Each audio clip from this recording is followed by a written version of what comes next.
Nagsisimula ang anime sa isang binatang nagngangalang Rio na nagising at nakita ang 2 libro at isang kutsilyo sa mesa sa harap niya. Lumabas siya ng bahay at sinimulang subukan ang bagong kakayahan na natuklasan niya at ito ang pagmamanipula ng tubig. Bigla na lang siyang napunta sa isang hindi pamilyar na lugar at nagtaka siya at nagtanong kung nasaan siya.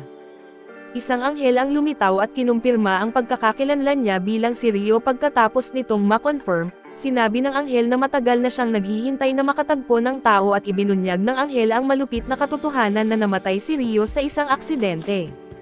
Naalala ni Rio ang nangyari at tinanggap ang katotohanan pero kahit ganoon ay naniniwala pa rin siyang mabubuhay siyang muli, kahit hindi niya alam kung anong landas ang tatahakin at sinabi ng anghel na wala siyang itinakdang misyon at malaya siyang pumili ng sariling daan. Ipinahayag ni Rio na gusto niyang mamuhay ng tahimik at payapa at ipinaliwanag ng anghel na ibabalik siya sa isang mahiwagang mundo na tinatawag na Fae, kung saan halos 20% ng mga tao ay may kakayahang gumamit ng mahika na napag-alaman na si Rio ay pinagkalooban ng elemento ng tubig, na angkop daw sa kanyang pagkatao at dahil gusto ni Rio ng tahimik na buhay pinili ng anghel na ipadala siya sa Rondo Forest. May naghihintay na maliit na bahay doon at may sapat na pagkain para sa 2 buwan. Napansin ni Rio na ang mga pagkain ay nagyelo sa loob ng isang bahay na ayon sa anghel ay isang protective na hadlang para hindi makalapit ang mga halimaw. Nang makalipat na siya sa bagong tirahan ay nagsimulang magbasa si Rio ng mga libro tungkol sa mga halimaw para matuto. Kahit kakaiba ang wika ng mga aklat ay naiintindihan niya ito ng madali at nagsimula siyang magsanay sa paggamit ng kanyang kapangyarihan sa tubig, at nadiskubre niyang kaya niyang pinapagana ito gamit lang ang imahinasyon na hindi na kailangan ng chant o salita. Bumalik siya sa loob ng bahay at nagsanay sa pamamagitan ng pagpuno ng isang palanggana ng tubig. Ngunit ang tubig ay nasa normal na temperatura lamang at umaasa siyang mainit sana ito para makapaligaw siya ng masarap.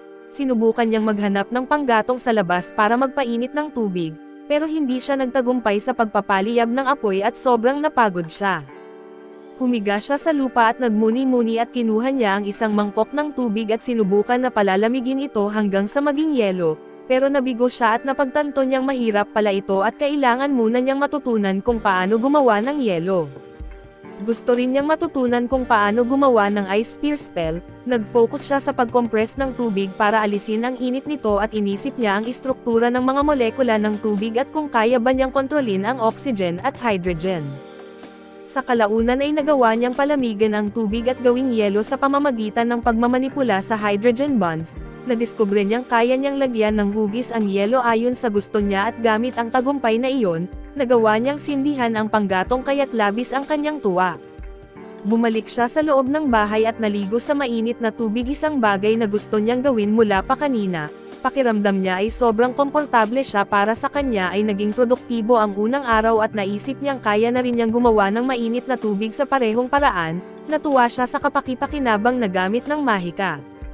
Kinabukasan ay nagsimula siyang kumain ng pagkaing iniwan ng anghel at naalala niyang tatagal lang ito ng 2 buwan, kaya napagtanto niyang kailangan niyang mangaso bago ito maubos at alam niyang sa labas ng protective na barrier ay may maraming halimaw. Napagtanto rin niyang hindi sapat ang kutsilyo para sa pangangaso dahil kailangan din niya ng pangdepensang mahika. Para makamit ang tahimik at ligtas na buhay ay malinaw na kailangan niyang magsimula ng mas seryosong pagsasanay.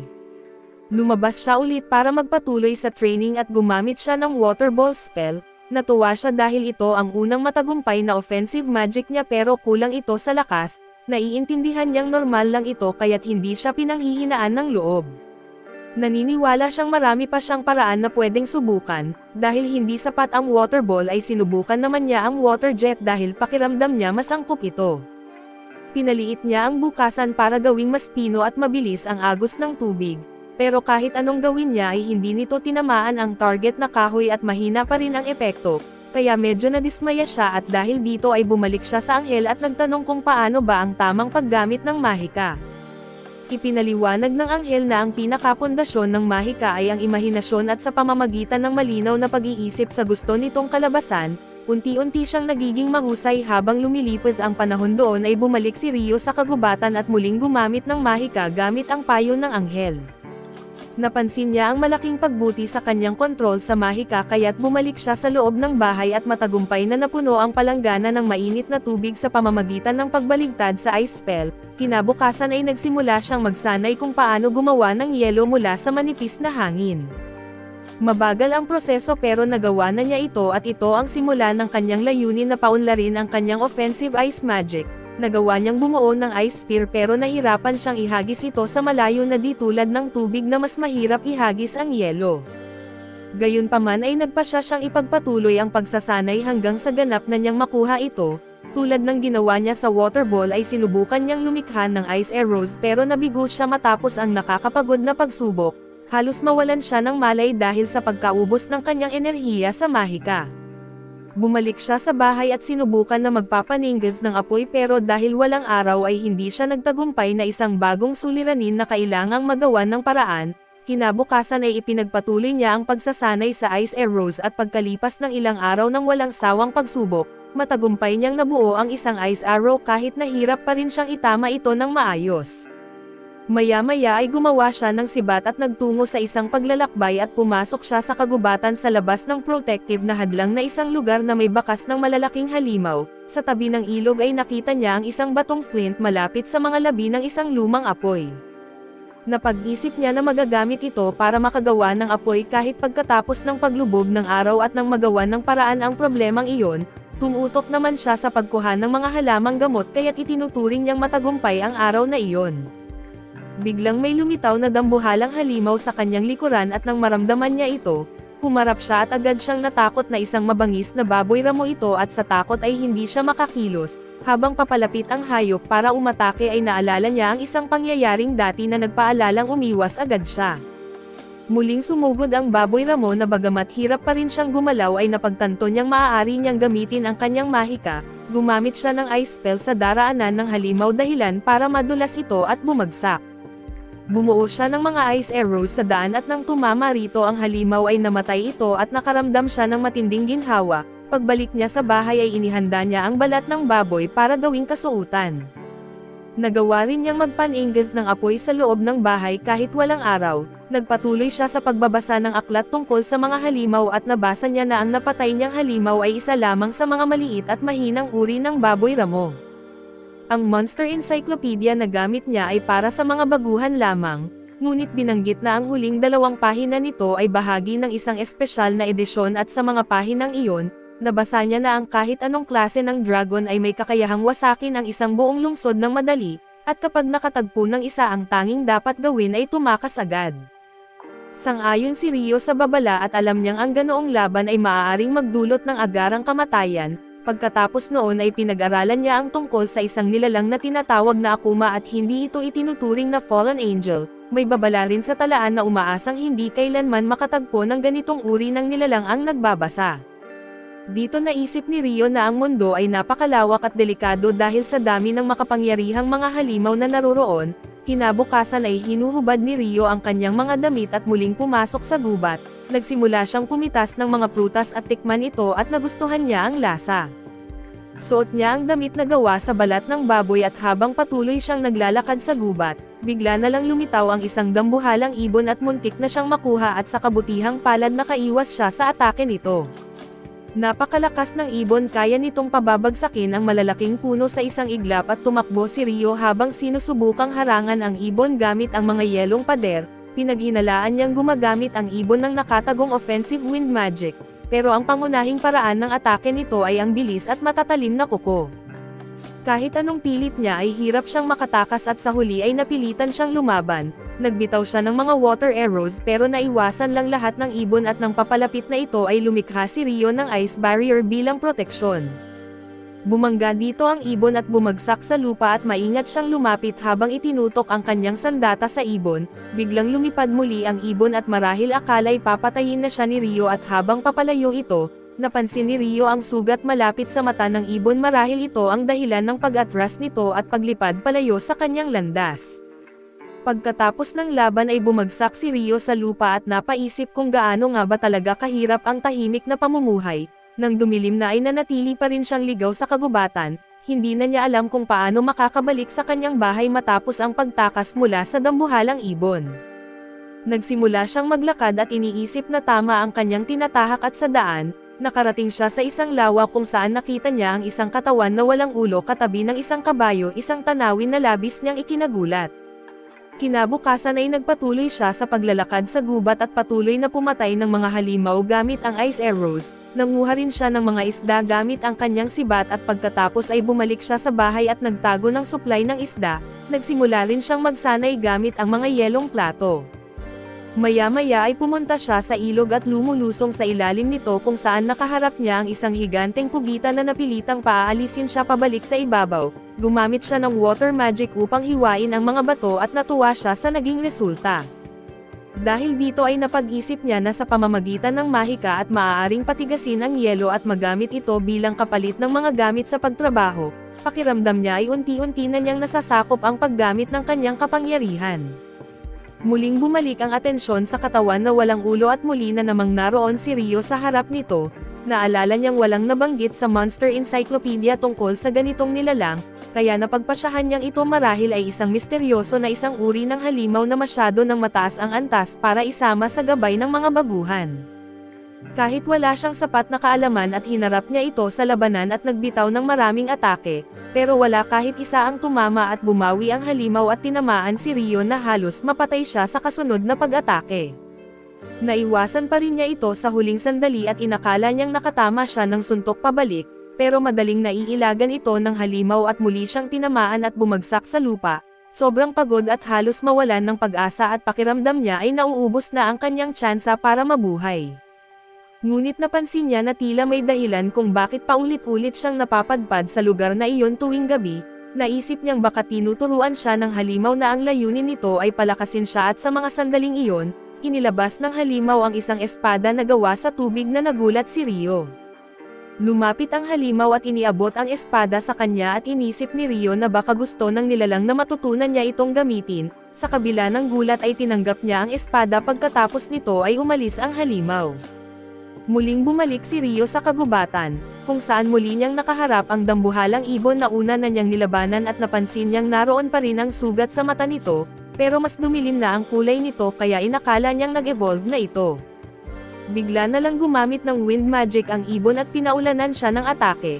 Agad na gumawa si Rio ng ice barriers para depensahan ang sarili pero nagulat siya nang madali itong sirain ng ibon, napilitang umatras si Rio habang umiwas at sinusubukang gumanti.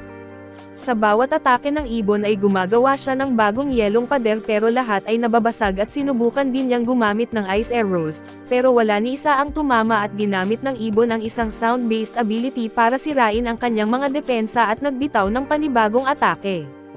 Sa pagkakataong ito ay matagumpay na nakaiwas si Rio at namangha siya sa lakas na dala ng ibon matapos itong mag-evolve. Di nagtagal ay tinamaan siya ng kidlat na atake at bumagsak siya sa lupa at nang muntik na siyang atakehin ng ibon gamit ang mga kuko nito, agad siyang gumamit ng kanyang espada para harangin ang atake.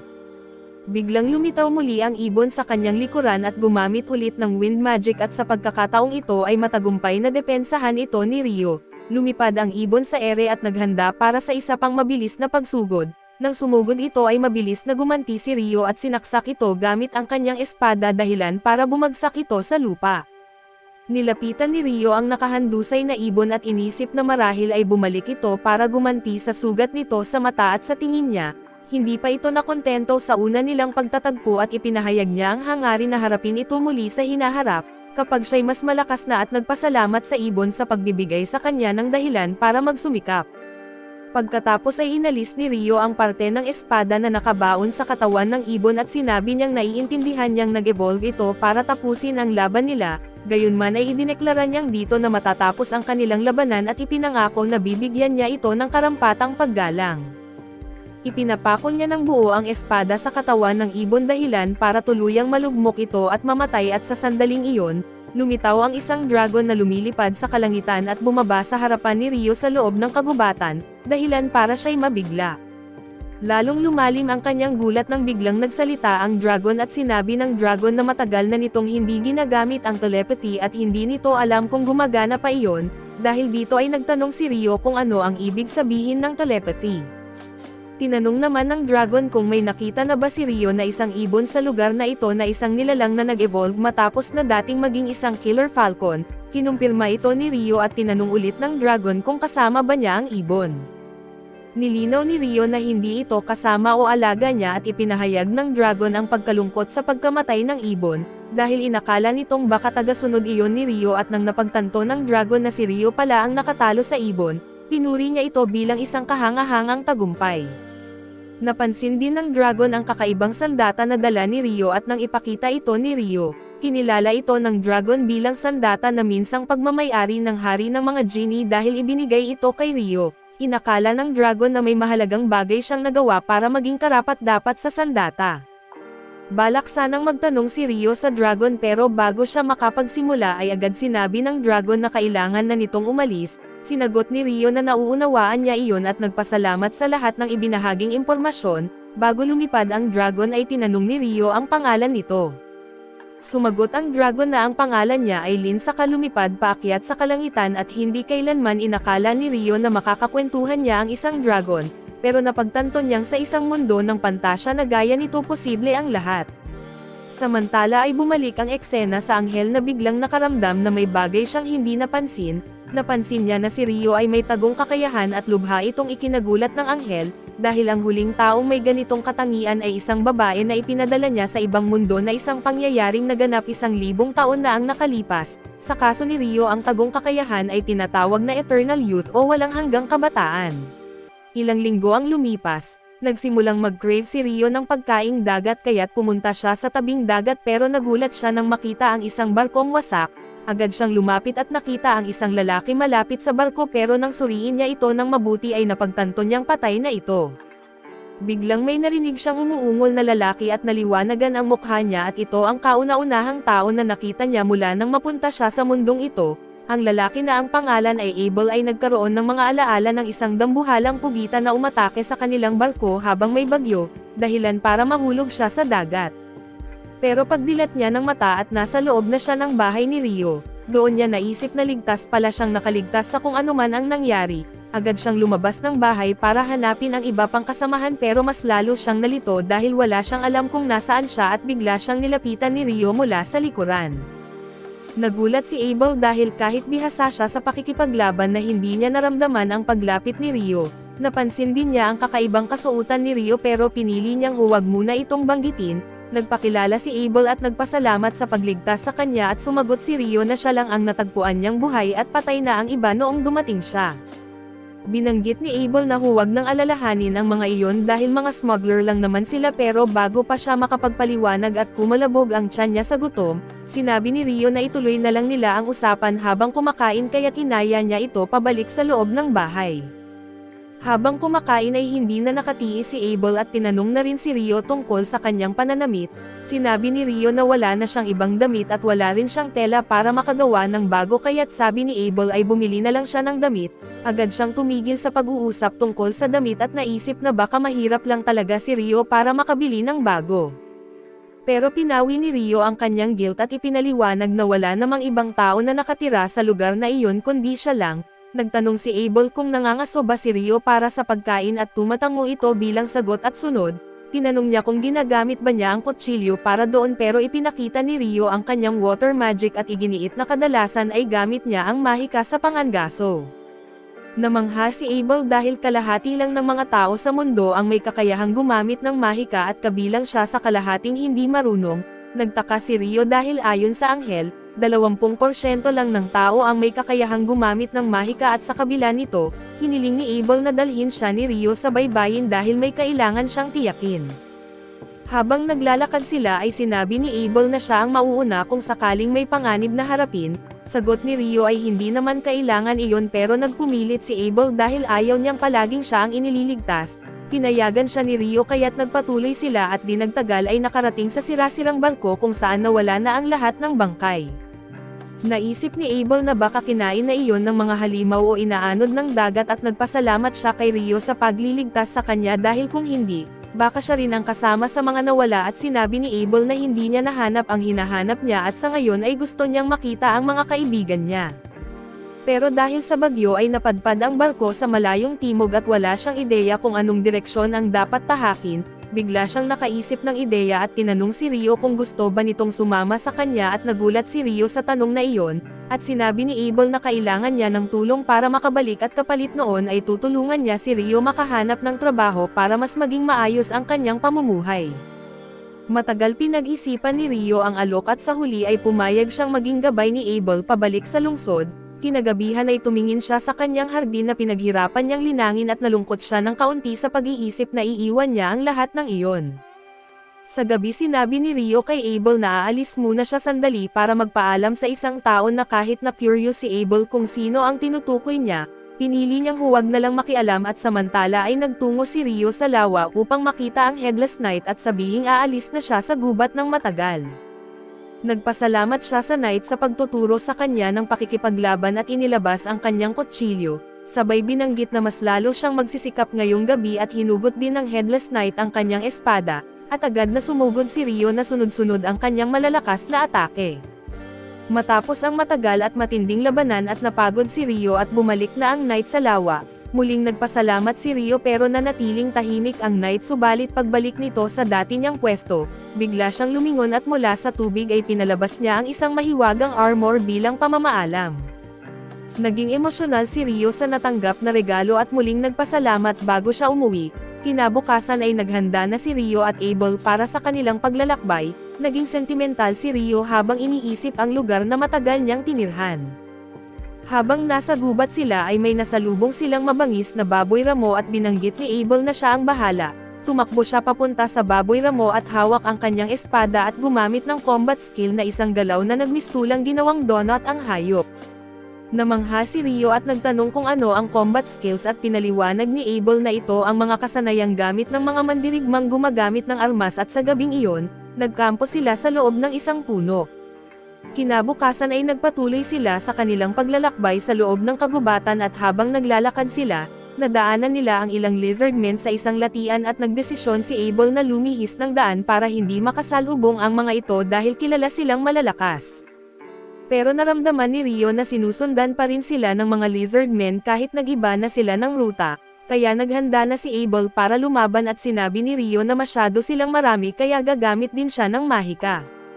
Akala ni Abel na hindi makakalaban si Rio ng maayos dahil wala siyang staff, pero nagulat siya nang sabay-sabay nitong inatake ang 4 na lizardmen gamit ang mga icicle lance at matapos ang laban, tinanong ni Abel kung anong klase ng mahika ang ginamit niya. Ibinahagi ni Rio na normal skill lang iyon at icicle lance lang naman pero sabi ni Abel na ang mga kakilala niyang wind mage ay kaya lang mag-cast ng isang atake sa isang beses, samantalang si Rio ay nakapaglabas ng 4 agad-agad. Sagot ni Rio na baka problema lang iyon ng wind magic dahil normal lang iyon sa water magic. Hindi na lang ito masyadong inisip ni Abel at niyaya na si Rio na magpatuloy sa biyahe pero bago sila umalis, gumawa muna si Rio ng 2 baso gamit ang yelo at pinuno ito ng tubig gamit ang mahika. Napansin ni Abel na iba ang ginamit niyang incantation sa pagkakataong ito at tinatakpan lang ni Rio ito at binanggit baka mali lang ang narinig niya noong una. Pagkatapos ay binigyan siya ni Abel ng isang barya at tuwang-tuwa si Rio dahil ngayon lang siya nakakita ng pera. Halos hindi makapaniwala si Abel at akala niya mahirap lang si Rio pero hindi niya naisip na ganito siya kahirap. Nagsimulang ikwento ni Abel na may 3 malalaking bansa sa gitnang kapatagan at ito ang kaharian ng Knightly, ang Debi Empire at ang Hanleo Federation.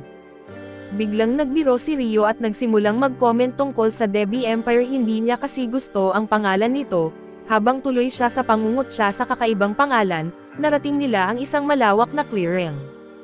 Bigla nilang napansin na gumalaw ang isang bato malapit sa kanila kaya't agad itong hiniwa ni Abel sa kalahati. Gumawa rin si Rio ng water shield para harangin ang mga batong lumilipad papunta sa kanila at doon nila napagtanto na nakapasok pala sila sa pugad ng mga rock golem.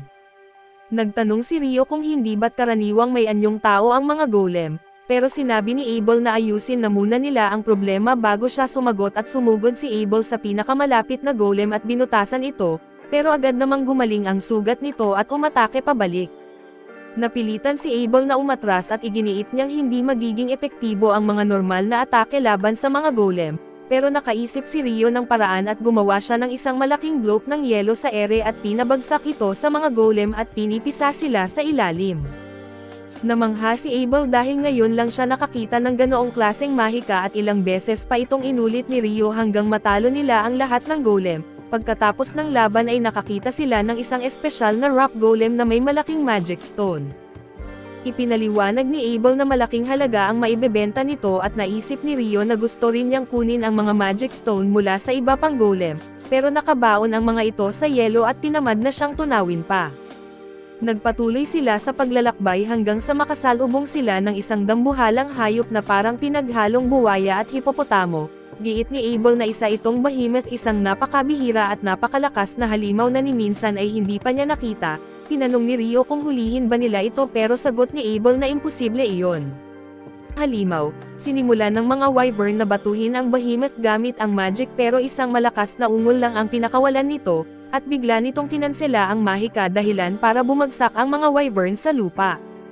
Sabi ni Rio na malamang gumamit ng magic cancellation skill ang dambuhalang halimaw at kinagabihan habang kumakain sila.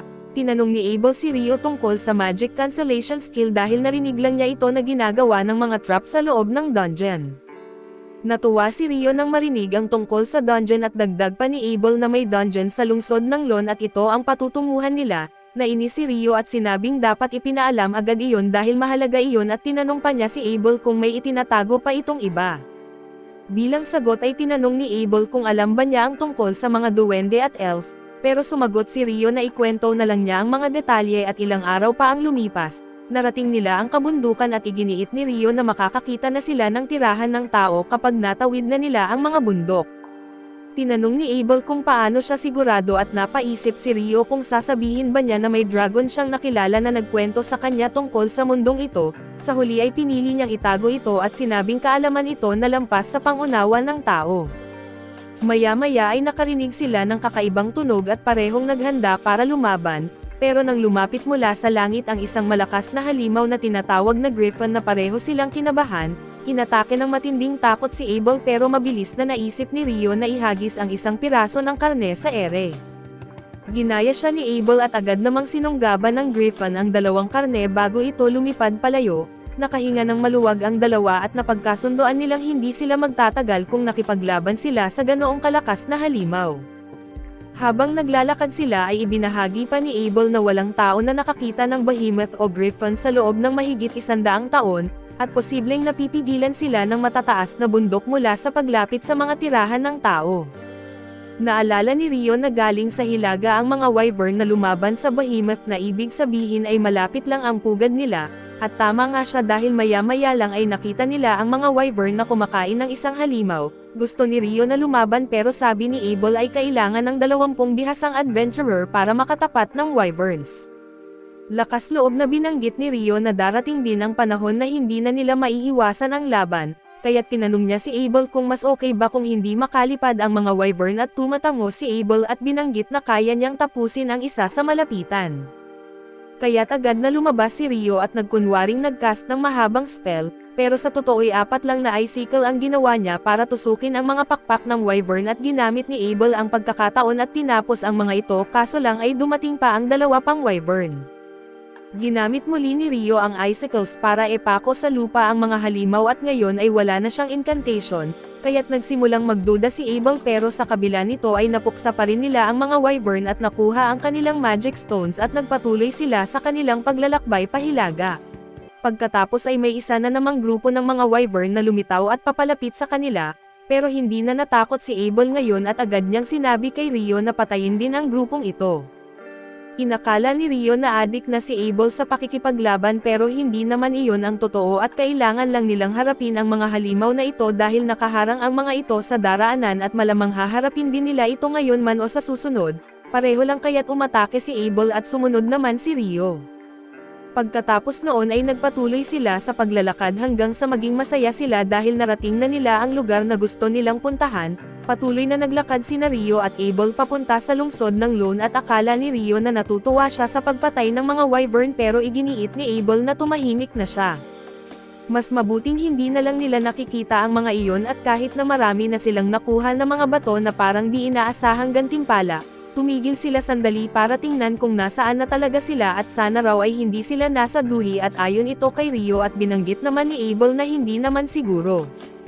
Dahil malayo na sila sa kaharian sa hilaga ay mukhang imposible iyon at nakahinga ng maluwag si Rio. Nagtaka si Abel kung bakit ayaw ni Rio sa Dohua pero ipinaliwanag ni Rio na wala naman siyang galit sa lugar, ang pangalan lang talaga ng bayan ang hindi niya gusto. Pagkatapos ay itinuro ni Rio ang isang daan na mula silangan patungong kanluran, tumingin siya sa gilid at may nakita siyang mga bundok at kung tatahakin nila ang daang iyon, makakarating sila sa bayan ng Kalaid at natuwa si Rio na may bayan sa malapit dahil sabik na siyang makatulog sa kama.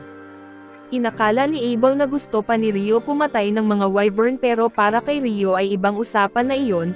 Nagpatuloy ulit sila sa paglalakad at gusto rin ni Abel ng pahinga pero sabik din siya sa pagkain sa bayan dahil sobrang masarap daw iyon. Pumunta sila sa tavern at para magparehistro sila sa Adventurers Guild para magkaroon siya ng guild card na magagamit bilang pagkakakilanlan.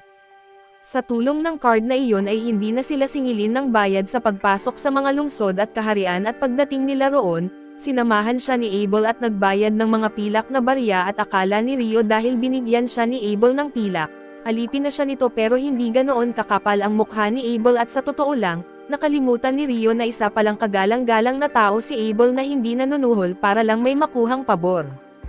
Labis ang pasasalamat ni Rio at kaya't medyo napatingin si Abel sa kanya nang may pagtataka, ipinaliwanag ni Abel na may iba pang dahilan kung bakit dapat bumisita sa guild, bumibili kasi sila ng mga bato na bahagi ng halimaw sa magandang presyo pero kailangan muna nilang maging alchemist para makinabang talaga rito.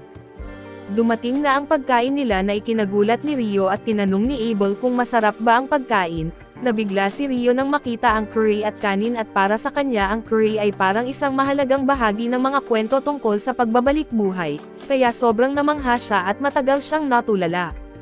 Napaisip si Abel kung anong meron at tinanong kung may problema ba, pero sanay na si Rio na nagsasalita sa sarili kaya't binanggit niya kay Abel na huwag na siyang mag-alala at dagdag pa nito na simulan na nilang kumain at nang matikman ni Rio ang curry, sobrang nasarapan siya kaya mabilis siyang kumain.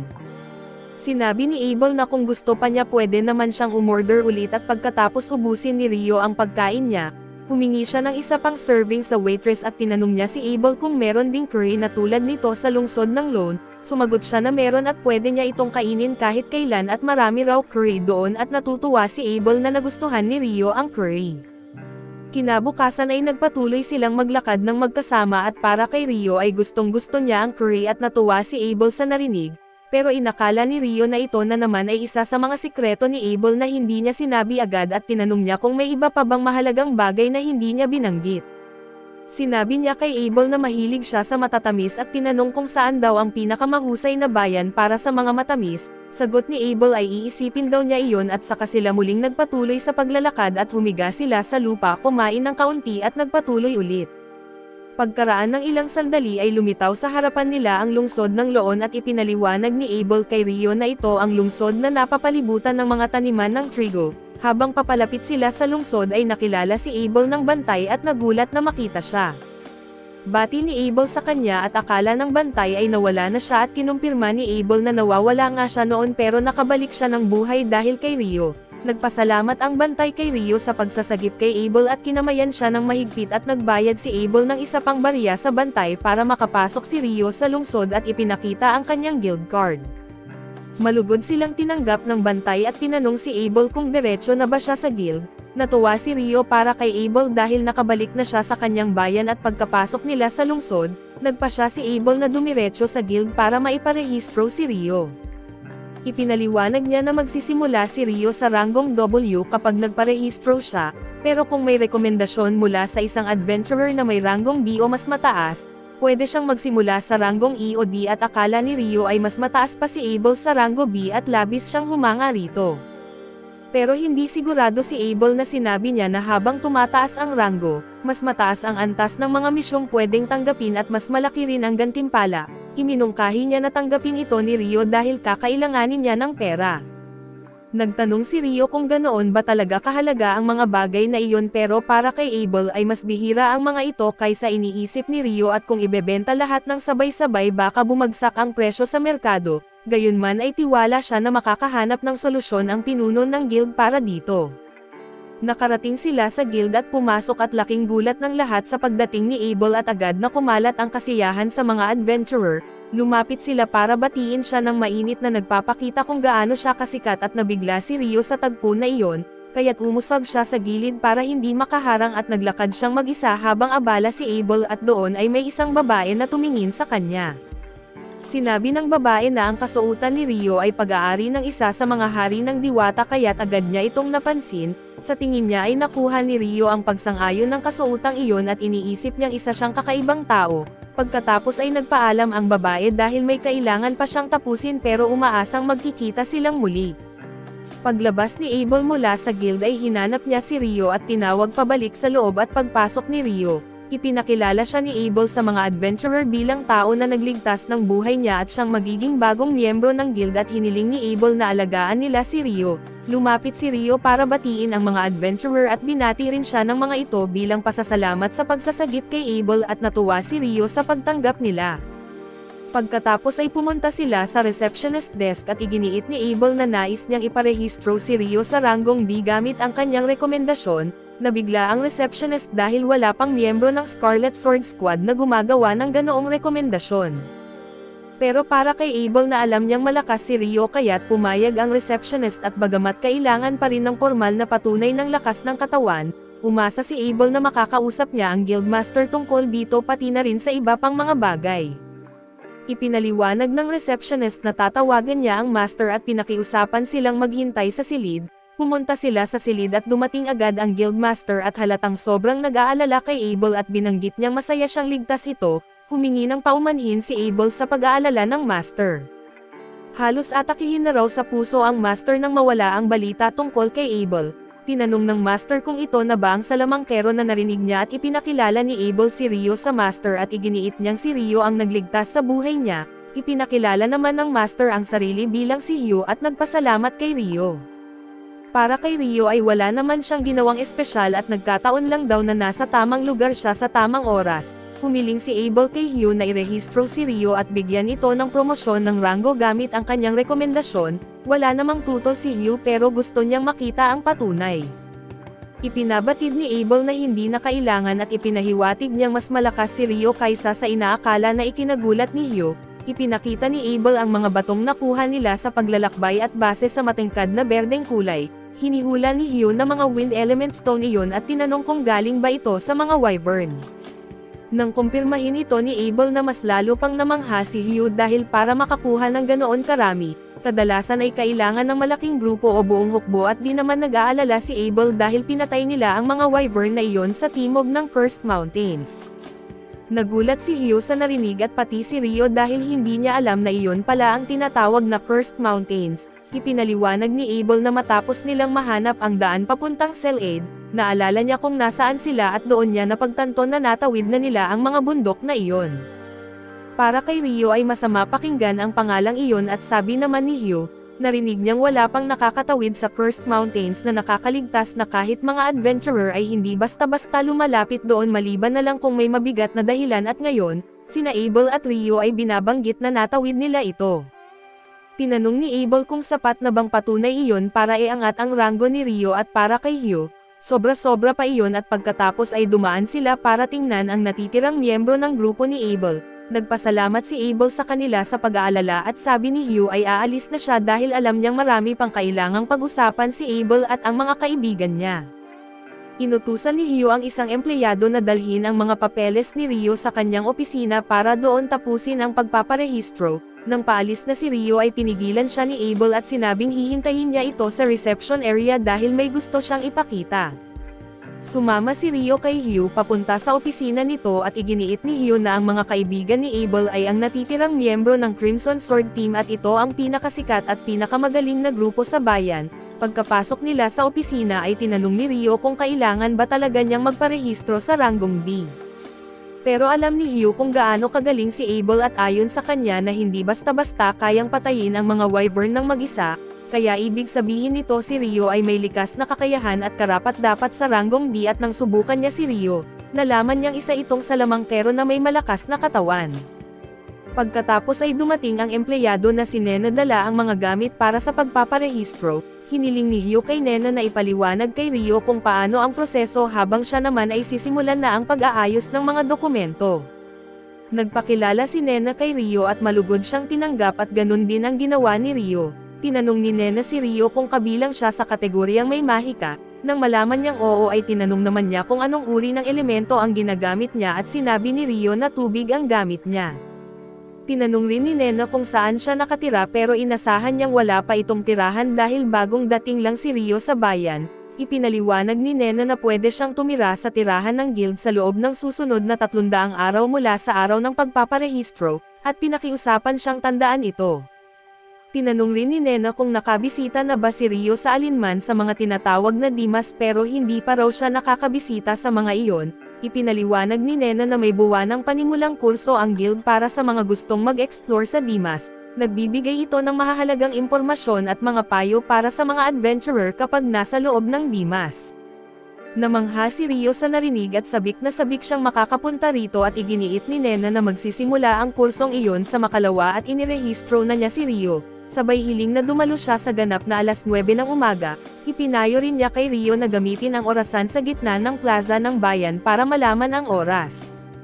Pagkatapos nito ay ipinaliwanag niyang tapos na ang kanilang panayam, dumating na ang aktwal na pagpaparehistro at hiniling ni Nena na ipapatong ni Rio ang kanyang mga kamay sa isang kristal. Pagkatapos niya itong gawin at natapos na ang proseso ng pagpaparehistro at ipinakita ni Nena sa kanya ang kanyang guild card, sabay sabing opisyal na siyang rehistradong adventurer. Umalis na si Nena pero ramdam ang ginhawa kay Hio dahil madilim ang mga araw noong wala pa silang balita kay Abel. Ngayong nakabalik na ito ay dapat lang daw pasalamatan si Rio dahil nararapat lang iyon at ngayon, kailangan nilang ipalaganap ang balitang nakabalik na si Abel. Pagkatapos ay lumapit si Rio kay Abel at tinanong kung saan sila pupunta. Kukunin ni Abel ang bayad niya sa pagsama kay Rio at gusto rin niyang bilhan si Rio ng bagong damit at isang staff at para kay Rio. Sobrang galante ni Abel kaya tinanong niya kung bakit kailangan ng staff. Inakala ni Abel na bilang isang salamangkero ay dapat may staff si Rio, pero kaya ni Rio gumamit ng mahika kahit walang staff at espada naman ang gamit niya kapag malapitan ang laban. Nagulat si Abel nang malamang marunong si Rio gumamit ng espada pero wala siyang dala. Ipinakita ni Rio ang kanyang sandata at akala ni Abel ay kutsilyo lang iyon kaya't mas lalo siyang nagulat. Gusto namang tanungin ni Rio si Abel dahil napansin niyang may mga bagay siya na hindi pa rin ganap na nauunawaan at tinanong ni Abel kung ano ang mga iyon. Umupo si Rio mag-isa at napagtanto niyang sinusukat pala sa sentimetro ang mga damit at ang isang araw ay mayroong 24 na oras, ang isang linggo ay mayroong 7 araw at ang isang buwan ay 30 araw. Dahil dito sa Curry ay naisip niyang hindi ito pwedeng isang simpleng pagkakataon lang. May ibang tao na siguradong nakapunta na rito noon o muling isinilang at nag-iwan ng malaking impluwensya. Pagbalik ni Abel ay nagpasalamat si Rio sa pagbabayad nito pero masaya si Abel na nakuha ni Rio ang mga kailangan niya. Tinanong ni Rio kung may iba pa ba silang pupuntahan at sagot ni Abel ay pupunta sila sa isang lugar dahil panauhin daw niya si Rio doon. Pumunta sila sa tavern at nagdiwang para sa pagbabalik ni Abel at si Rio ay binigyan din ng papuri sa naging papel niya sa pagbabalik na iyon. Kinabukasan ay sumama si Rio kay Nena pero sobrang pagod siya at iginiit ni Nena na nagpapasalamat ang lahat sa kanya, pero hindi naman ito big deal para kay Rio. Pagkapasok nila sa guild at binati ni Nena ang mga bagong adventurer at iginiit na sasama si Rio sa kanila sa kwarto bilang miyembro ng room number 15 simula ngayong araw. Bumati si Rio at ipinakilala ng isa sa mga adventurer ang sarili bilang si Nils at ang kasama niya ay si Ito at kinamayan nila si Rio. Pagkatapos ay binanggit ni Nena na pupunta na siya sa kanyang opisina at nagpasalamat si Rio sa kanya sa paggabay. Pagkaalis ni Nena ay humanga si Nils kay Nena kaso iginiit ni Ito na isang segundo lang niyang nakita ito, at alam niya na maraming tagahanga ang mga receptionist kaya wala raw siyang pag-asa. Pero para kay Nils ay alam naman niya iyon pero karapatan pa rin daw niyang mangarap na magkaroon ng magandang asawa at maging isang mahalagang tao balang araw. Si Ito naman ay walang pakialam sa usapan ni Nils at mas pinili niyang tanggapin si Rio at hilinging makitungo ito sa kanila ng simple. Wala namang tutol si Rio pero natuwa si Ido dahil sa takot niyang makasama ang kagaya ni Dan mula sa unang grupo. Pagkatapos ay lumapit ulit sa kanila si Nena at ipinahayag na may isa pang bagong adventurer na naghahanap ng matuluyan. Dumating ang binata at ipinakilala ang sarili bilang si Amon. Pero napansin ni Nils na sobrang bata pa si Amon at parang hindi pa nasa tamang edad. Ngunit pahayag ni Amon na kakalampas lang niya sa edad na 16 at namatay na ang buong pamilya niya kaya't nagpasya siyang maging adventurer at dumayo siya sa bayang ito. Inasahan naman ni Ido na karamihan ng mga tao rito ay may ganitong dahilan. Pagkatapos ay binanggit ni Nena na sasama rin si Amon sa kursong paggalugad sa Dimas kinabukasan, kaya pwede na siyang sumabay kay Rio at lumapit si Rio para batiin si Amon at pagkatapos nito ay lumipat ang eksena sa grupo ni Abel. Galit si Lin tungkol sa desisyong isali si Rio sa kanilang grupo at totoo raw na ang Ice Wall ay isang uri ng water magic, pero napakanipis nito na kayang masira ng Wind Sword at wasakin nila ang matibay na katawan ni Rio na para kay Lin ay imposible. Pero sabi ni Abel ay iyon talaga ang nakita niya at para kay Lin ay posible lang ang magic embodiment kapag malapit ang caster sa spell, at hindi lang daw simpleng pag-embody ng mahika ang pinag-uusapan kundi mula pa sa malayo na sa palagay niya ay imposibleng gawin, para sa kanya ay napaka-basic ng prinsipyo at hindi iyon kayang lampasan. Pinayuhan siya ni Ria na kumalma at nagpaliwanag na ibinabahagi lang ni Abel ang nakita niya, pero iginiit pa rin ni Lin na hindi karapat-dapat si Rio na sumama sa grupo nila at ang ginawa raw nito laban sa mga Wyvern ay puro kalokohan. Sabi naman ni Abel ay kung iisipin may punto ang sinasabi ni Lin pero tiyak siya sa nakita niya. Para kay Ria ang tanging taong narinig niyang may kakayahang gawin iyon o kahit malapit doon ay ang sikat na Explosive Flame Mage, pero sa tingin ni Abel kaya ng Explosive Flame Mage na sunugin ang 1,000 sundalo sa isang chant, gawing abo ang isang wyvern sa isang spell at burahin ang buong bayan sa isang sabay at lahat iyon ay pawang mga chismis at malamang na sobra-sobra ang pagkukumpara. Kung totoo ang lahat ng sinabi ni Abel na ayon kay Ria ibig sabihin ay isang kamangha-manghang tao si Rio at kung sakaling piliin niya na maging kaaway nila, siguradong mamamatay silang lahat at para naman kay Lin, ang pinakamasamang posibleng mangyari ay kung sasama si Rio sa imperyo. Pero siniguro ni Abel na hindi iyon mangyayari at namangha si Ria kung gaano kataas ang kumpiyansa ni Abel. Ang lahat ng iyon ay dahil sa pangalan ng Dibahi Empire na ikinagulat ng lahat. Ilang araw pagkatapos noon ay natapos na ni Rio at Amon ang crash course nila tungkol sa pag-explore ng dungeon, at sinabi ng guro nila na papasok na sila sa unang level ng dungeon sa hapon. Halatang kabado si Amon sa pagpasok sa dungeon pero ipinabatid ni Rio sa kanya na mag-relax lang dahil kung ngayon pa lang siya magpapanik, mapagod lang siya bago pa sila makarating sa dungeon at tinanong ng instructor kung may mga tanong ba sila. At si Rio ay nagtanong kung may paraan ba para agad silang makapunta sa mga floor na nalinis na nila dati. Na-impress ang instructor sa tanong niya dahil kadalasan mga bihasang adventurer lang ang may alam tungkol doon. Sinabi ng instructor na may mga dungeon sa timog na may kakayahang mag-teleport sa mga checkpoint, pero wala pang ganoon sa dungeon ng Lon. Pagkatapos noon ay dinala ng instructor ang lahat ng estudyante sa dungeon na nasa gitna ng syudad.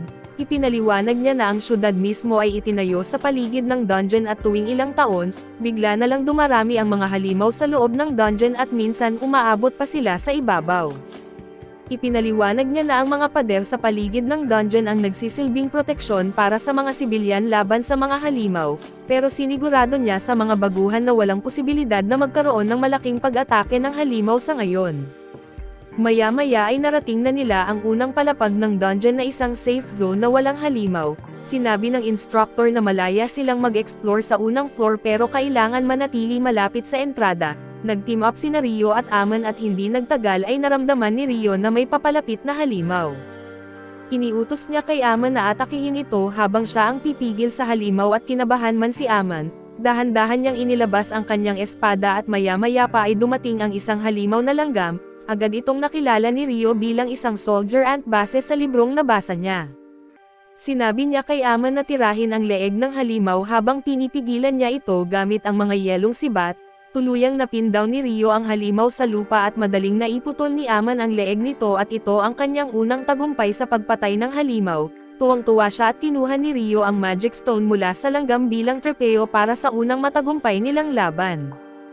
Kinagabihan ay naghapunan sila kasama ang mga roommate nila na gustong ipagdiwang ang unang dungeon trip nila.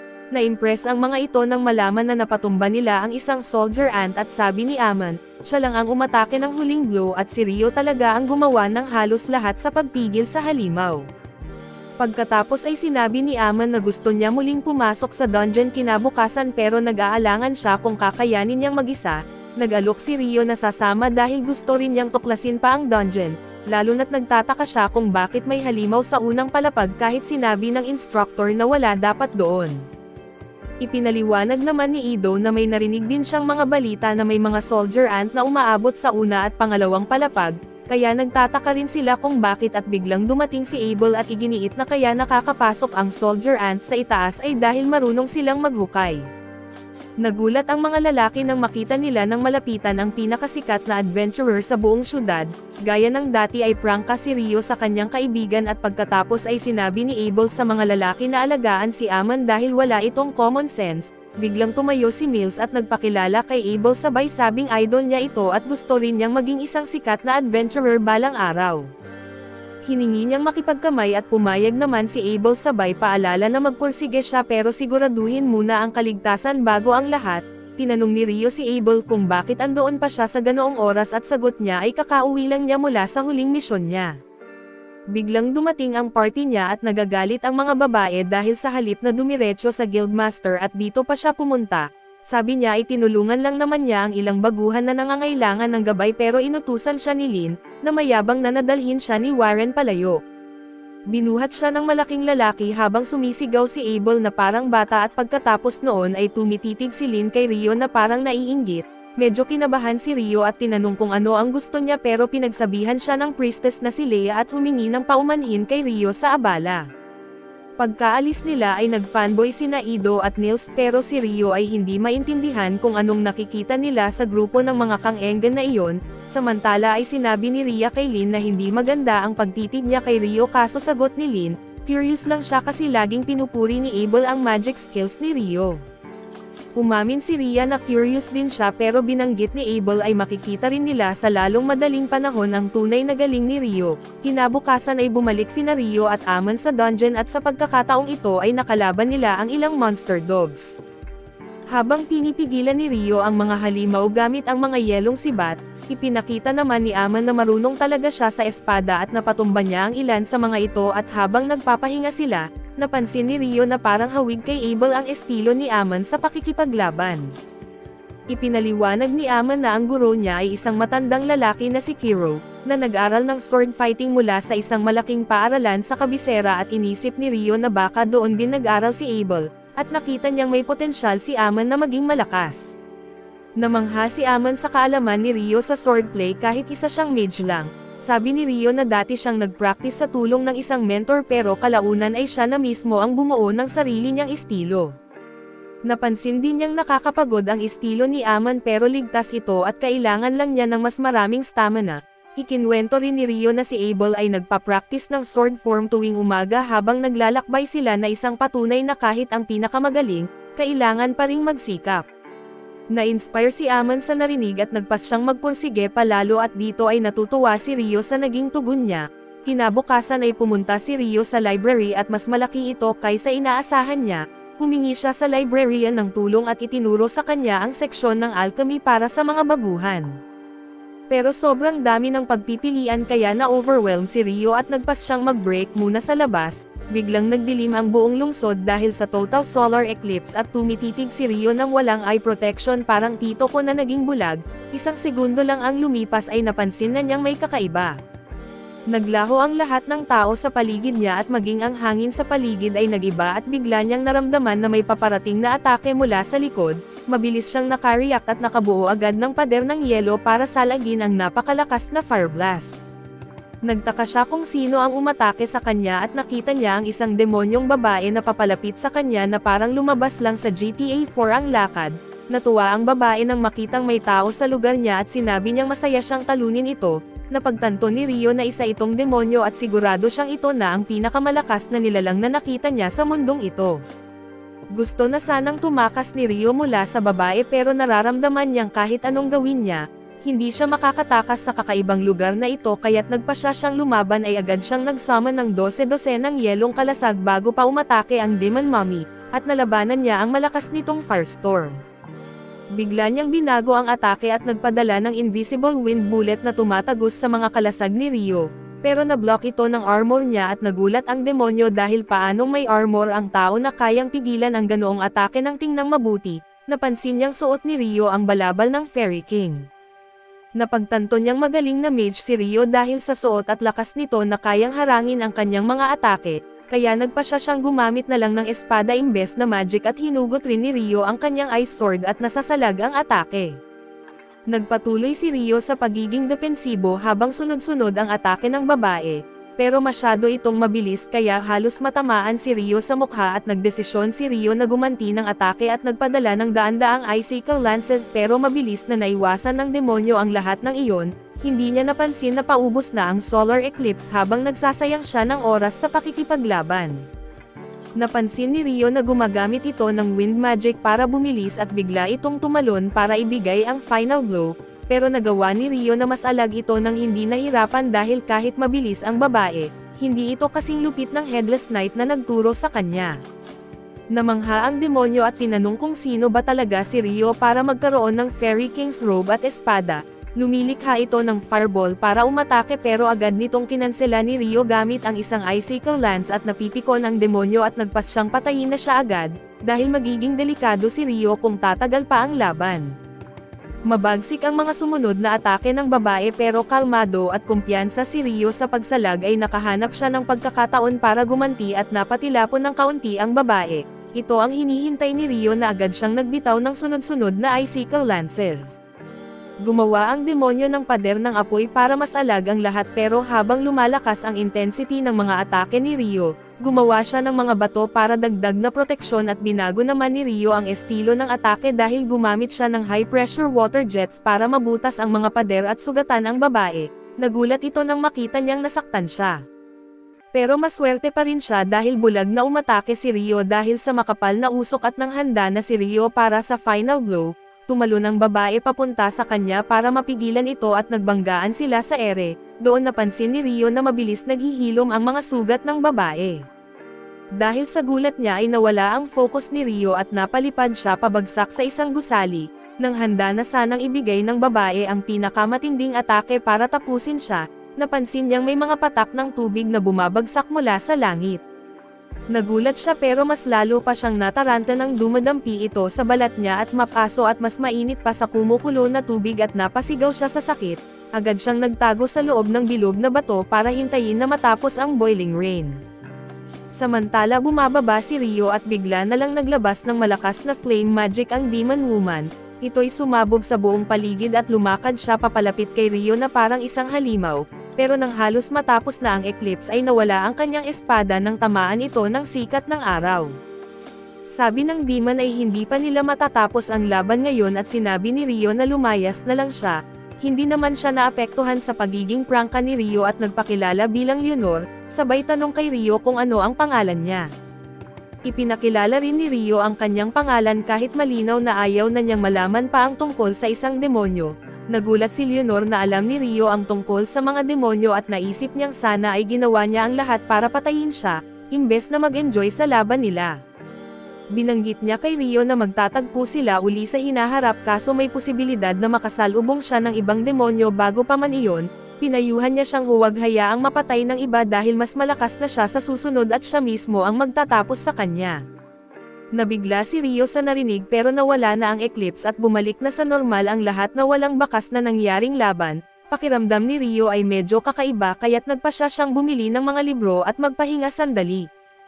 Una siyang nagpunta sa bangko para mag-withdraw ng pera na nakuha niya mula sa pagbebenta ng Wyvern Magic Stones, at pagkatapos ay dumaan sa dormitoryo para makita ang kanyang mga kaibigan at napansin niyang wala pa sila doon.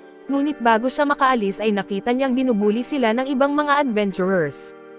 Tinatawag siya ni Mills at Ido na duwag dahil inaambush daw niya ang mga iyon nang sila ay sugatan, ngunit sinabi ng leader ng mga bully at si Dan na pareho lang ang sitwasyon kapag naambush sila ng mga halimaw sa dungeon at namatay. Maya-maya ay napatalon ang mga tauhan ni Dan nang malipol si Rio mula sa likod.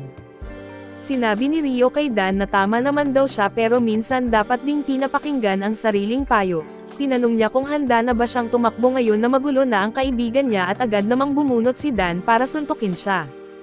Madaling lumiko lang si Rio at ginamit ang hawakan ng espada para sapakin ang tiyan nito kaya't nasuka pa ang pagkain nito kaninang umaga. Pagkatapos ay inalagaan ni Ryo ang kanyang mga kaibigan at sinabi nilang kailangan nila ng mas mataas na stamina para hindi sila mabigla muli ng sinuman. Pero una ay kailangan daw nilang mag-recover at mag-relax muna kaya't nagpunta sila sa public bath kung saan ginagamot ni Ido ang sugat ni Ryo mula sa wind bullet. Lahat ay nagtaka kung sino ang makapagsugat kay Ryo dahil sa malakas siya, pero nagpasya siyang hindi muna sasabihin ang tungkol sa demonyo dahil mas importante muna ang magpahinga. Kinaumagahan ay pumunta si Ian kasama sina Nils at Ido sa isang dungeon para mag-explore, pero napansin nila na may kakaiba sa lugar dahil may mga goblin archer sa level na iyon, kahit hindi naman dapat sila nandun at dahil mas delikado ang mas mababang level kaysa sa normal, nagpasya ang grupo na bumalik na bago sila mapahamak. Hindi nila alam ay nakaiwas lang sila sa malaking panganib dahil may isang mapanganib na halimaw na nagtatago sa dilim. Samantala ay iniisip ni Ryo ang laban niya kay Leonor at aminado siyang kahit nakakasabay siya sa bilis nito, mas malakas pa rin ang magic ni Leonor at kailangan pa niyang mag-ensayo ng husto. Sinubukan niyang gumawa ng yelong daanan at gumamit ng water jet para makatakbo ng mabilis pero sa unang pagsubok niya ay palpak ito. Sa ibang eksena ay nasa library si Ren para maghanap ng impormasyon tungkol sa mga spell na ginagamit ni Ryo. Pero wala siyang makita sa mga libro at dahil dito ay iniisip niyang baka mga orihinal na spell ang gamit ni Ryo. Biglang dumating ang isang babaeng nagngangalang si Ran na karating lang mula sa misyon niya sa labas ng lawn, pagkatapos ay dumating sina Almond at ang iba pa sa guild at sinabi kay Nena na may nakita silang goblin archer sa ikalimang palapag, bagay na ikinabahala ni Nena dahil dapat mas malalim pa ang kinaroroonan ng mga ito. Nagpasalamat siya sa babala at nagmadaling pumunta sa opisina ni Hugh para sabihin ang balita at nagpakita ng pag-aalala si Hugh at nagtanong kung sino-sinong B-rank party ang nasa bayan. Sagot ni Nena na ang Crimson Sword at White Brigade lang ang available. Pinatawag ni Hugh ang dalawang grupo. Maya-maya ay dumating sina Abel at ang team niya sa opisina at nakilala rin nila sina Shena at Phelps, ang pinuno ng White Brigade at pagkaupo nila ay ipinaliwanag ni Hugh ang sitwasyon. Gusto niyang pumasok sila sa dungeon at tingnan kung may palatandaan ng Great Tidal Bore na isang panahon kung saan dumarami ng husto ang mga halimaw at umaakyat sa ibabaw. Pinayuhan niya rin silang huwag makipaglaban sa mga halimaw at kung nagsimula na ang Tidal Bore, agad silang lalabas at hihintayin ang susunod na utos at dahil sa kagyat na sitwasyon, pumayag agad ang dalawang grupo at pansamantalang isinara ang dungeon para sa ibang adventurer. Samantala ay nagpasya si Ryo na pumunta sa North Library para maghanap ng impormasyon tungkol sa mga akuma. Nalaman niya mula sa mga kasama niya sa kwarto na may mga forbidden text din doon na tanging B-rank pataas lang ang may pahintulot magbasa. Habang umaalis siya ay sinabi ni Nils sa iba na maghanda para sa panibagong dungeon run na hindi niya alam na pansamantalang sarado ito. Pagdating ni Ryo sa library ay nakasalubong niya si Sarah at namangha siya sa ganda nito at sa dungeon naman, nagtipon ang dalawang grupo kasama ang mga C-rank pataas na adventurer pero bago pa sila makapasok, naramdaman ni Abel ang isang aura na parang huling boss sa Elden Ring mula sa gate. Pinapagamit niya kay Ren ang wind spell para ma-detect ang mga halimaw, at nadama nito na may mahigit 100 na halimaw agad sa unang palapag pa lang at napatunayan nito na nagsimula na ang Great Tidal Bore, dahil dito ay iniutos ni Hugh na ipaalam sa lahat at isara ang mga pinto. Kumalat ang kabuluhan sa bayan habang si Ryo na walang alam sa nangyayari ay nag-uusap lang kasama ang magandang si Sira. Tinanong siya ni Sira kung bakit siya naroon at sinabi ni Ryo na naghahanap siya ng magagandang libro tungkol sa alchemy, kahit ang totoo ay gusto niyang maghanap ng impormasyon tungkol sa mga akuma. Nag-alok si Sara na tulungan siya kaya't sumama siya rito habang nag-uusap sila tungkol sa isa't isa. Ikinwento ni Sara na isa siyang B-rank elf adventurer at nag-iisang miyembro ng party na tinatawag na Wind, bagay na bihira sa kanyang lahi na mas sanay manirahan sa gubat. Samantala ay nakaselyo na ang mga gate at nagtipon ang mga adventurer sa mga pader para salubungin ang Tidal Bore. Di nagtagal ay naging parang war zone ang arena at naging kumpiyansa ang mga tao nang dumating ang Lone Knights. Pero patuloy lang ang pagdating ng mga halimaw na parang langgam at nababahala si Hugh dahil hindi pa siya nakakakita ng Tidal Bore na ganito kalaki, gayunpaman ay patuloy na lumaban ang mga tao sa isang mahaba at matinding laban, at pagsapit ng gabi ay nagawa nilang patumbahin ang lahat ng maliliit na halimaw. Pagkatapos, iniutos ni Hugh na ibaba ang gate upang makapagsagawa ng pag-atake papasok sa dungeon at magkasamang umatake ang dalawang grupo at nakapatay sila ng maraming Goblin Witch. Hanggang sa humarap sila sa pinakamalaking banta, tatlong nakakatakot na Goblin General, nagpasya sina Abel at Phelps na tig-isa sila habang sina Rhea at Shena ang haharap sa pangatlo. Nang magsimula ang laban ay nagawa ng grupo na patumbahin ang isang general, pero biglang isang malakas na hangin ang pumatay sa dalawa pang natitira at lumingon ang lahat sa entrada at nakita nila ang isang matangkad at nakakatakot na Goblin King. Walang pag-alinlangan ay agad silang umatake rito at ginamit ni Abel ang combat art niya para mabutas ang dibdib ng hari at gumamit si Ren ng bullet rain para tapusin ito. Sa sama-samang lakas ay nagawa nilang patumbahin ang Goblin King, at humanga si Phelps sa estratehikong paraan ng pag-atake ni Abel. Habang nagdiriwang ang mga tao sa kanilang panalo ay hindi nila alam na may isa pang panganib na papalapit. Makalipas ang ilang oras ay nagdaos ang guild ng salo-salo bilang parangal sa tagumpay at habang si Hugh naman ay abala sa tambak ng papeles, dahil kailangan niyang bayaran ang lahat ng lumahok at payagan ang mga mananaliksik mula sa kabisera na magsuri sa lugar. Pagdating ni Rio ay nalilito siya sa nangyayari at nalaman niya na nakakuha ng malaking pagkilala si Abel matapos pangunahan ang pag-atake laban sa Goblin King. Biglang dumating sina Ren at Laia para hanapin si Abel at sinamantala ni Ren ang pagkakataon para tanungin si Rio tungkol sa kakaiba nitong ice spell. Hindi alam ni Rio na orihinal ang mga spell na ginagamit niya kaya't mas lalo lang silang nalito sa isa't isa. Pagkaalis ni Rio ay sinabi ni Abel kay Ren na hindi kailangang magbigkas ng incantation si Rio para gumamit ng magic, bagay na hindi makapaniwala si Ren at kinabukasan ay nalaman ni Rio na walang laman ang job bulletin dahil sarado ang dungeon sa loob ng isang buwan. Dahil kapos sa pera ang mga kasama niya sa bahay ay inupahan niya ang mga ito para magmina ng copper ore sa kalapit na minahan, nag-alok pa siya ng malaking bayad kaya agad pumayag ang mga lalaki. Pagbalik niya sa kwarto ay napatingin siya sa bintana at nakita niyang may ilang knight na nang-aabuso ng isang babae. Nang subukan siyang tulungan ng adventurer na si Dan at nagsimulang maging marahas ang mga knight, pero biglang nadulas ang isa sa kanila bago pa dumating si Phelps para iligtas ang babae. Pinagalitan ni Phelps ang mga knight sa kanilang ginawang kababaan at noong una ay hindi nila siya sineseryoso pero nang sabihin niyang mula siya sa Heinlein House ay agad silang umalis na tila natakot. Matapos ihatid ni Dan ang babae pabalik sa pamilya nito ay napansin ni Phelps si Rio sa bintana at sinabi niyang alam niyang si Rio ang dahilan kung bakit nadulas ang knight kanina. Sinabi rin niya na ayon kay Abel na mas magiging madali sana ang tidal bore kung naroon si Rio at dahil dito, nagkaroon ng interes si Phelps sa kakayahan ni Rio at biglang dumating si Shayna para sunduin si Phelps at nagpasalamat ito kay Rio bago umalis. Kinagabihan ay sumabay si Abel kay Rio sa hapunan at nagbiro si Rio na mag-isa si Abel dahil siguro naghahanap ito ng mga shot dice para paglaruan ng espada. Napapahiya si Abel at sinabihang huwag itong ipagkalat dahilan para isipin ni Rio na nahanap na ni Abel ang babaeng gusto nitong makasama habang buhay. Pagkatapos ay humingi si Abel ng tulong kay Rio at dinala siya sa Pleasure District.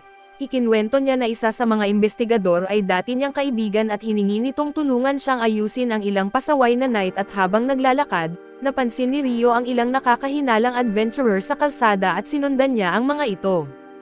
Dinala sila ng mga adventurer sa isang saradong eskinita kung saan sila ina-ambush.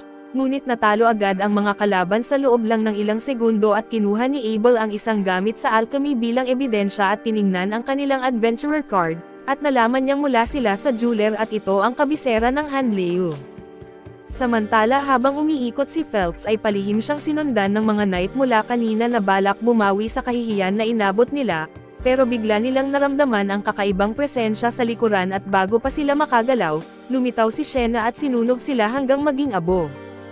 Kinabukasan ay dumating ang mga mananaliksik sa guild at nagbigay ng mga hindi makatwirang hiling, kabilang ang pagpapakain sa kanila at pagbibigay ng mga gwardya at pagbukas ng dungeon at galit na tumanggi si Hugh. Sinabi niyang hindi sila magbibigay ng pagkain at kung mapahamak ang bayan dahil sa dungeon ay hindi ang guild ang mananagot. Tungkol naman sa mga gwardya ay maaari silang umupa mula sa mga adventurer, ngunit walang ibibigay ang guild ng libre at samantala ay dumating si Rio sa bahay ni Abel at nasalubong niya ang isang babaeng halatang nagpapanik, na humihiling na ihatid siya sa guild dahil may mahalagang liham siyang dala. Dinala siya ni Rio sa loob at binanggit ng babae kay Abel na ang liham ay mula kay Professor Harrian sa kabisera, na humihiling sa kanya at sa kanyang grupo na tumulong sa research team sa pag-iimbestiga sa dungeon. Nag-aalala si Abel sa muling pagbubukas ng dungeon dahil ilang dekada na ang nakalipas mula nang mawala ang isang A-rank party na may S-rank na leader sa loob nito matapos ang isang Great Tidal War, at hanggang ngayon walang nakakaalam kung ano ang nangyari sa kanila. Ayaw nang makikisali at agad na umalis si Rio at pagkaalis niya ay ipinakilala ng babae ang sarili bilang si Natalie, mula sa pamilya ng mga kilalang water magician at tinanong siya ni Ren tungkol sa mga spell ni Rio. Pero sinabi niyang hindi pa siya nakarinig ng ganoong magic. Giit ni Abel na kaya ni Rio na gumamit ng ganoong magic at mahigpit niyang binalaan ang grupo na huwag makipaglaban kay Rio dahil kahit pagsamahin silang apat, hindi pa rin nila ito matatalo at sinabi rin niya kay Natalie na kung hindi niya sila matagpuan, si Rio ang dapat niyang hanapin dahil kakampi nila ito. Pagkatapos ay pumunta si Abel at ang kanyang grupo sa dungeon kung saan sinalubong nila ang research team at nagpasya munang galugarin ang unang 3 palapag, kinagabihan habang binabayaran ni Rio ang kanyang mga kasama para sa pagkuha ng mga ore, na pag-usapan nilang masyado pang maaga para buksan muli ang dungeon. Makaraan ang 3 araw at 7 palapag ng paghahanap, walang nakita ang grupo ni Abel na kakaiba kaya nagpasya silang magpatuloy sa mas malalim na bahagi. Napansin din ni Abel na nagmamadali ang mga tao mula sa Central University kabilang ang kanilang leader na si Clive. Nalaman niyang naniniwala sila na nagmula ang mga halimaw ng tidal bore mula sa level 38 pababa. Kinabukasan ay tinipon ni Hugh ang mga adventurer at ipinaalam na sarado ang dungeon para sa mga party na mas mababa sa D-rank, at dapat tumulong ang mga ito sa pagkuha ng pagkain. Tinanong ni Rio kung anong klaseng magic stone ang nakuha mula sa Great Tidal Bore at binanggit ni Hugh na maputla ang mga ito, samantala ay nakatagpo si Clive ng isang lihim na lagusan at inutusan ang mga tauhan niyang maghanda sa paligid. Pinag-utos din niya ang mga ito na sukatin ang mono readings mula sa loob ng pintuan, pero pagkakalapit pa lang nila ay bigla silang naglaho na parang bula.